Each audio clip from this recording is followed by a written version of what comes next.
जय मसीह की दोस्तों, आज का विषय है दशमांश। आशीष कहाँ से मिलती है? आज्ञा मानने से। और ऐसी बातें मैं बताऊंगा जो विश्वास का रहस्य है, जो आपकी जिंदगी को बदल के रख देगा। आज का विषय बहुत संवेदनशील है। कुछ लोगों को ये पसंद आएगा, कुछ लोगों को चुनौती देगा, लेकिन मैं आज जो कहूंगा वो किसी पर बोझ डालने के लिए नहीं, बल्कि आपको स्वतंत्र करने के लिए कहूंगा। हम बात करेंगे दशमांश की। क्या ये पुराने नियम की बातें हैं? क्या ये आज के समय में भी लागू है? क्या ये केवल पैसा का विषय है या हमारे दिल का विषय है? आज हम बाइबल की इतिहास और आत्मिक सच्चाई के आधार पर इस विषय को समझेंगे। दशमांश की उत्पत्ति कहाँ से हुई? दशमांश व्यवस्था से पहले शुरू हुआ था। जब अब्राहम युद्ध जीत कर लौट रहा था तो उन्होंने मलिक सिद्दीक को सब वस्तुओं का दशमांश दिया। यहाँ कोई कानून नहीं था, किसी ने उन्हें मजबूर भी नहीं किया।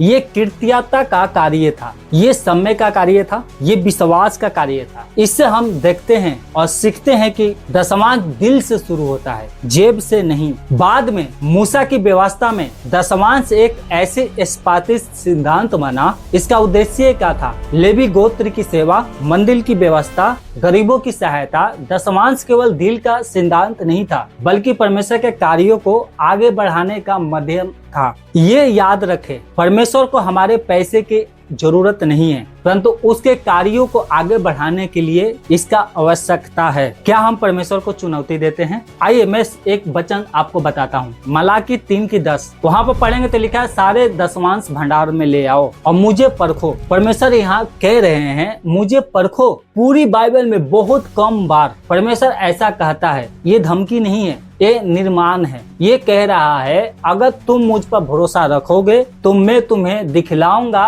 कि मैं विश्वास योग्य हूँ। आगे चल के हम देखते हैं यीशु मसीह के बारे में। नया नियम क्या कहता है? कुछ लोग कहते हैं हम अनुग्रह के युग में हैं, दशमांश की जरूरत नहीं है देने की। यीशु मसीह ने कहा मत्ती 23:23 में दशमांश देना चाहिए, परंतु न्याय, दया और विश्वास को ना छोड़ना चाहिए। यीशु ने दशमांश को खत्म नहीं किया। उन्होंने कहा कि पखंड जो तुम्हारे अंदर है उसको खत्म कर दो, दशमांश भी दो, और जो पखंड है उसको क्या है, हमेशा के लिए छोड़ दो, खत्म कर दो। नए नियम में ये सिद्धांत है, सब कुछ परमेश्वर का है। यदि सब कुछ परमेश्वर का है तो 10% परमेश्वर को देना कठिन क्यों लगता है जब सब कुछ परमेश्वर का है? तो सुनिए, दशमांश का आत्मिक अर्थ क्या होता है मैं आपको बताना चाहता हूँ। दशमांश एक आत्मिक युद्ध है। पैसा केवल कागज नहीं है, ये सुरक्षा का प्रतीक है, ये निर्णय का प्रतीक है। जब आप दशमांश देते हैं, आप कह रहे होते हैं, हे प्रभु, मैं अपने भविष्य की सुरक्षा आपके हाथ में सौंपता हूँ।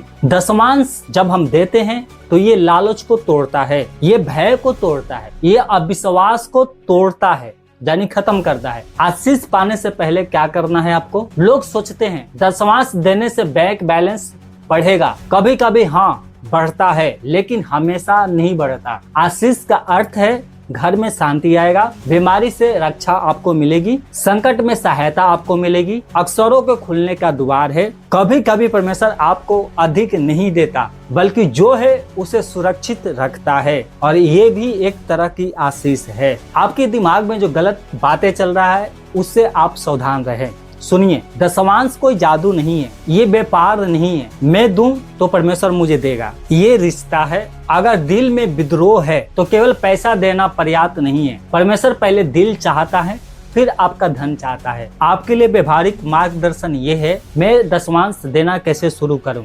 पहला, आप निर्णय ले। दूसरा, निमित्त बनाए। तीसरा, आनंद से दें। छोटे से शुरू करें, अगर कठिन लगता है, लेकिन विश्वास से आप शुरू करें। प्रिय भाई बहनों, आज मैं आपसे पैसे नहीं मांग रहा है, मैं आपसे विश्वास मांग रहा हूँ। क्या आप परमेश्वर पर भरोसा करेंगे जब समय कठिन हो, जब आय कम हो, जब भविष्य अनिश्चित हो? क्या उस समय परमेश्वर पर आप भरोसा करेंगे? दशमांश केवल 10% नहीं है, ये 100% परमेश्वर पे भरोसा को दर्शाता है। अगर आप चाहते हैं कि आपका जीवन अगले स्तर पर जाए तो विश्वास का कदम उठाइए। आज आप निर्णय ले और फैसला कीजिए, मैं परमेश्वर पर भरोसा करूंगा और उसके पीछे चलूंगा। मैं अपने विश्वास दशमांश के द्वारा दिखाऊंगा, क्योंकि सब कुछ परमेश्वर का है। अगर सब कुछ परमेश्वर का है तो 10% देना इतना कठिन क्यों लगता है?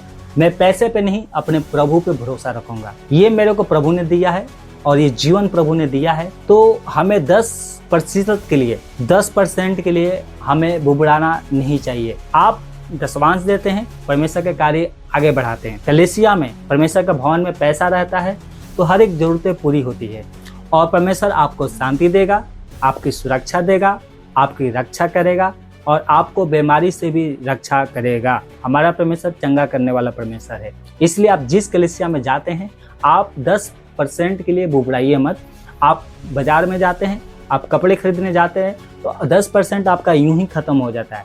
इसलिए क्या है, अगर वो 10% हम प्रभु को देंगे, प्रभु का कार्य आगे बढ़ेगा, परमेश्वर क्या होगा, खुश होगा और आपकी भी सुरक्षा परमेश्वर करेगा।